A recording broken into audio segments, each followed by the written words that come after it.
জ্ঞান, সঙ্গীত, শিল্পকলা, বুদ্ধি এবং বিদ্যার অধিষ্ঠাত্রী দেবী হলেন মা সরস্বতী।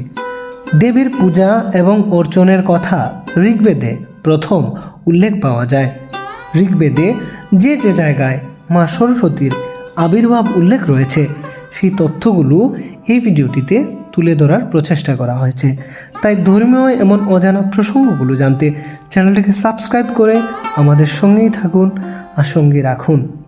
আজ আমাদের মূল আলোচ্য বিষয় হলো সরস্বতী দেবীর জন্ম রহস্য নিরসন।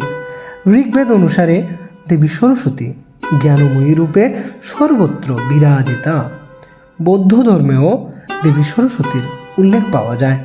দেবী ভাগবত অনুসারে আদ্যশক্তির তৃতীয় রূপ হলো মা সরস্বতী। এর প্রথম রূপ হলো মা কালী বা দুর্গা, দ্বিতীয় রূপ হলো লক্ষ্মী এবং তৃতীয় রূপ হলো মা সরস্বতী। ভগবান নারায়ণের পত্নী রূপেও মা সরস্বতীকে নারায়ণী বলে অভিহিত করা হয়েছে। মার্কণ্ড পুরাণ অনুসারে শ্রী শ্রী চণ্ডীতে মা চণ্ডী শুম্ভ এবং নিশম্ভ নামের দুই অসুরকে যখন নিধন করেছিলেন তখন মা চণ্ডী স্বয়ং মহাসরস্বতীকেই ধ্যান করেছিলেন। স্কন্দ পুরাণের প্রবাসখণ্ড অনুসারে মা সরস্বতীকে নদী রূপে পূজিতা করা হয়েছে। বায়ু পুরাণ অনুসারে প্রজাপতি ব্রহ্মার থেকে নাকি মা সরস্বতীর আবির্ভাব হয়েছে। প্রাচীনকালে তান্ত্রিকগণ দেবী সরস্বতীকে বাগেশ্বরী রূপে আরাধনা করতেন। দেবী অপার, অশেষ জ্ঞান স্বরূপিণী।